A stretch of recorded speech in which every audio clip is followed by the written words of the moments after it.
Welcome into the second edition of Chalk Talk on DenverPioneers.com on the YouTube channels of the University of Denver Athletics.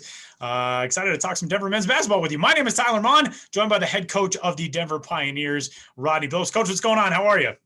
I'm doing good, man. Thanks for having me again on this nice Chalk Talk. This is awesome, man. You like the edition this week? I do like that. I do like it. I like the book, the Hang Time book behind. Yeah.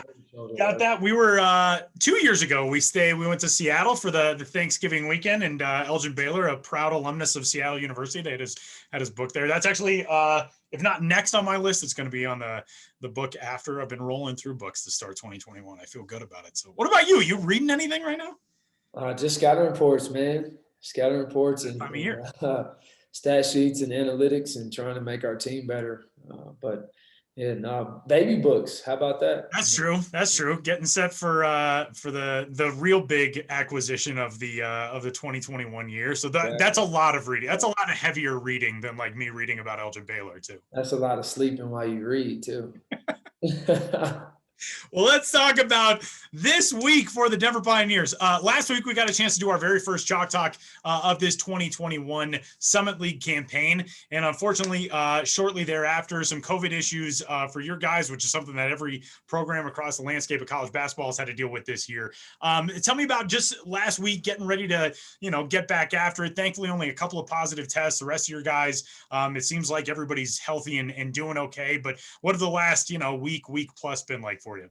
It's been different, been strange.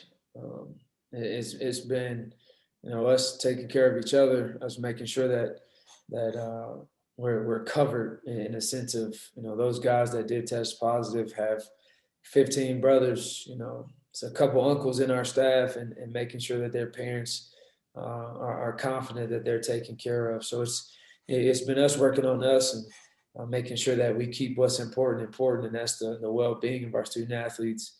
And basketball comes third after their academics. So everything went smooth. We got better over Zoom.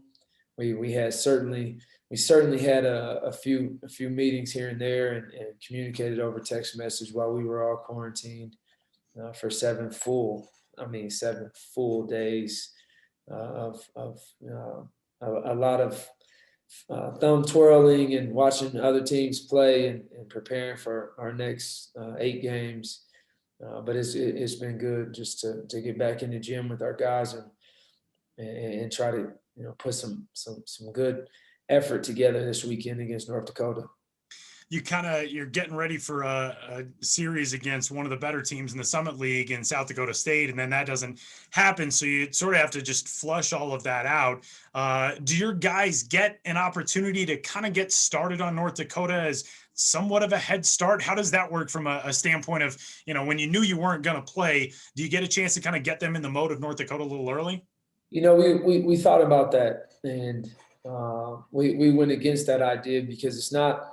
It hasn't been, I can't say it's not, but it hasn't been the opponent that's beat us. It's been our guys, it's been our locker room, it's been our staff that have made the mistakes that ultimately cost us to be on this 10-game slide. So we really honed in on watching us and watching the shots that we didn't contest, the box outs that we missed, the turnovers that we gave up, not even being aggressive to the basket or making a play for someone else. So we really just talked about us and how we can grow and get better and not try to overload the brain with another opponent because we really need to fix us before we can beat a team. So did that, and now we're knee deep in North Dakota this week, and our preparation is getting strong. We've got some guys back from the IR, and our energy has been great this week. So it's been good, man. You'll see a different team, a different energy this weekend for sure. One of the things that we've talked about for behind the curtain for anybody who's tuned in on Chalk Talk, we did our weekly coaches show about a half hour ago. We did one of our pregame interviews for this weekend like 10 minutes ago. Now we're doing this. So Coach is already very well versed at all these questions that I'm asking him. But you do get a chance, having last weekend off to get some of your other guys healthy to potentially come back from injuries. We haven't seen Robert Jones since the end of December. He had the little knee injury. Kobe Lamb, I know, has been dealing with some concussion stuff.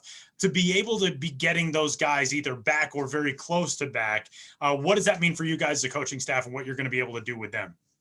It's exciting to get them back. We've put a lot of time and effort into growing our culture, growing our mentality, and not to have those guys, for the year. It's been stressful. It's been there's so many ways and words that I can describe it other than stressful, but the glass is half full now. The glass is nearly filled to the top because our energy is great. Robert Jones his energy is infectious, and he's lifted our practices. Kobe Lamb, he stretches the defense with his ability to make shots and make tough shots. And KJ and Tristan and the rest of our guys are going to be different players because of those two back in the lineup. So it's been good. It's been a good week, man. I'm excited to actually have our full team for the first time this year. So yeah, man, it's going to be fun. Well, let's talk about this North Dakota team. The Fighting Hawks come in the middle of the pack in the Summit League. They are a group that, a coaching staff that comes over, had some success, I believe the D3 level, and really has started to build something. It seems like pretty consistent in North Dakota. And I know you're really impressed by the effort that they play with, kind of how hard they play. Explain to our viewers, the supporters of Denver basketball, when you look at a team like North Dakota coming in, what do they show off to you, and what do you want to see your guys do against them? The thing that you'll notice if you do get a chance to watch the game is how hard they play. That they don't do anything spectacular. They're not going to wow you like the '89 Lakers, but what they do is they put their head down and they just go to work. And regardless of the score, they can be up 20 or down 20. They just continue to grind you. They're much different than any other team that we've played in the sense they like to throw the ball in the post. Their best player, Philip Bracha, is a really good player. He's skilled, and they throw it into him as much as they can and as often as they can, and they play off of him. So we have to, for sake of words, we got to get in the mud. We have to bring our hard hat and our lunch pail and compete for the full 40 minutes and not let up and be relentless with our energy and not let them dictate the pace or the physicality. It has to come from us. Coach, you talk about the things you want to see your guys clean up and being able to focus on themselves and what you guys are kind of trying to do as a program last week and coming into this week. When it comes to taking on a team like North Dakota, what are the biggest keys for your group to come away with a win, maybe a couple wins this weekend? Obviously, we're getting into a crucial stretch of the Summit League season. What do you most want to see them clean up from the last few weeks? It's pretty easy to talk about. It's hard to do, which is play every shot, contest every shot, no matter if you're late on the closeout. Play the shot. The percentages go way down when it's contested versus uncontested. And after we contest the shot, after we make it a tough shot and we contest the shot, we have to turn around and box out and get the rebound. We got to win the battle of the boards this weekend in both games. So if we contest every shot, we hold them to 40% field goal percentage, and we get the rebound, and we out-rebound them by 8 or more, or I'll take 6 or more and limit their second chance points, and we just not turn the ball over, make simple plays, and let the offense generate the shots, and we take the right shots. We win both of these games, and we win the rest of our games because I'm pretty sure every coach is saying the same thing. If we dictate defensively and we take care of the ball, we win the game. So pretty easy to talk about, hard to do. All right, Coach, final question for you. It's the first weekend in February, and yet we're coming up on the end of this regular season. And I know, at least from my vantage point, it feels like it has snuck up on us because the way this season started and all the COVID issues and scheduling and all that. Does it feel like it's been a weirder season? Does it feel like it's been shorter or more compact? I mean, coming into this week, does it feel, oh man, we're in the stretch run now? This is February.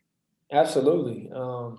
It feels just, and from a sense of we've dealt with so much, right? We haven't had a ton of games, but we've dealt with so much from, COVID issues with positive tests, with false positives, with injuries after a 14-day quarantine, it's just we've had so much that, yeah, it feels like February for sure. And it also you can feel it when you watch TV or you listen to radio shows or podcasts. People are starting to gear up for March Madness, conference tournaments first, but also March Madness. So the snowball is certainly building for it to feel like March is even approaching. So February it's a great feeling. The energy's high. As crazy as that is, just 4 more regular season series for the Pioneers this season in 2021, with North Dakota coming in this weekend. Denver will take on Kansas City, Western Illinois, and Omaha to wrap up this 2021 season. And Coach, thanks as always, and we'll see you out there this weekend against North Dakota. Hey, sounds good. It's good seeing you, Tyler. Good seeing you. And a big thanks, as always, to our Denver basketball supporters and supporters of the 5280 COVID Together Relief Fund. Denver and North Dakota coming up this weekend from Hamilton Gymnasium. We'll talk to you then.